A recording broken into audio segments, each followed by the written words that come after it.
इससे पहले वीडियो में हम लोग देखे सीरीज कॉम्बिनेशन ऑफ रजिस्टर्स में पहला था सीरीज कॉम्बिनेशन। अब हम लोग का सेकेंड कॉम्बिनेशन है पैरेलल कॉम्बिनेशन। इसमें करंट डिफरेंट होगा, करंट डिफरेंट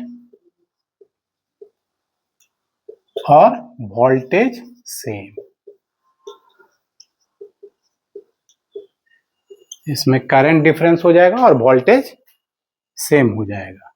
अब जैसे एक सर्किट हम बनाते हैं पैरेलल कॉम्बिनेशन का,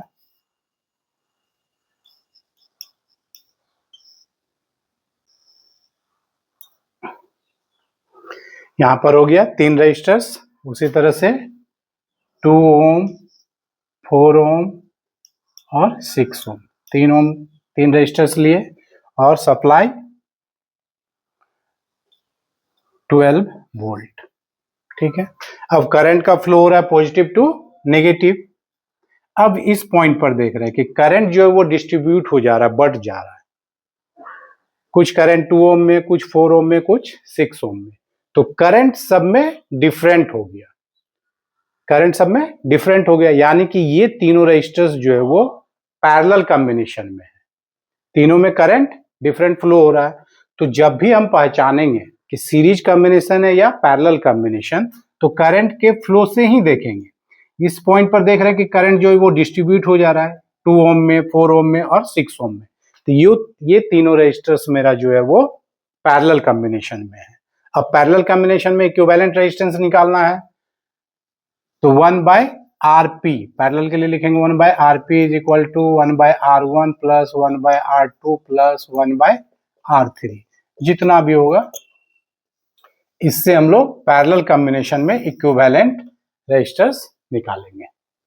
अब यहाँ पर 2, 4 और 6 ओम है, तो इसका पैरेलल हो जाएगा 1/Rp is equal to 1/2 plus 1/4 plus 1/6। LCM ले लेते हैं, 12, 6 प्लस 3 प्लस 2 यानी कि 11/12।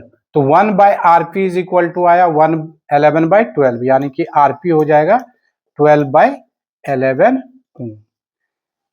इस तीनों का इक्विवेलेंट रेजिस्टेंस निकल गया 12/11 ओम इक्विवेलेंट रेजिस्टेंस।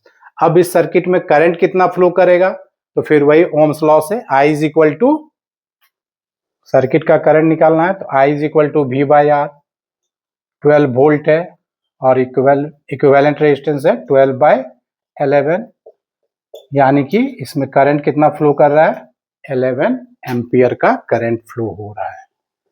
11 एम्पियर का करंट फ्लो कर रहा है। अब ये करंट तीनों में डिफरेंट हो जाएगा, लेकिन वोल्टेज सेम होता है। कहने का मतलब कि ये 12 वोल्ट जो है, 2 ओम का भी वोल्टेज होगा 12, 4 ओम का भी होगा 12 और 6 ओम का भी होगा 12। वोल्टेज तीनों में सेम रहेगा, लेकिन करंट तीनों में डिफरेंट जाएगा। अब तीनों में करंट फाइंड करना है कि कितना करंट जा रहा है, तो 2 ओम में करंट कितना हो जाएगा, I इन 2 ओम, तो I is equal to V/R ohm's law से। तो वोल्टेज मेरा कितना है 12, चूंकि तीनों का वोल्टेज सेम होगा, तो वोल्टेज हो गया 12 और इसका रेजिस्टेंस है 2 ओम, यानी कि ये 6 एम्पियर करंट विथड्रॉ करेगा। उसी तरह से करंट 4 ओम में कितना चला जाएगा, तो V/R वोल्टेज हो गया 12/4, यानी कि ये 3 एम्पियर करंट विथड्रॉ करेगा। और उसी तरह से 6 ओम में तो 12/6, यानी कि 2 एम्पियर। टोटल हो गया मेरा 11 एम्पियर जो सर्किट में करंट का फ्लो हो रहा था। तो टोटल 11 एम्पियर यहाँ डिस्ट्रीब्यूट हो गया, तीनों में अलग अलग करंट गया। 2 ओम में गया 6 एम्पियर, 4 ओम में गया 3 एम्पियर और 6 ओम में गया 2 एम्पियर।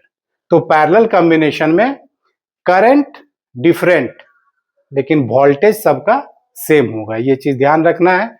और जब रेजिस्टेंस में वहां पर मैक्सिमम रेजिस्टेंस गेन करना था, अगर मिनिमम रेजिस्टेंस का बात होगा, कुछ रेजिस्टेंस गिवन है और मिनिमम रेजिस्टेंस क्या होगा, तो तीनों को हमको पैरेलल कॉम्बिनेशन में अरेंज करके उसका इक्विवेलेंट निकाल देना है। वही मिनिमम रेजिस्टेंस होगा।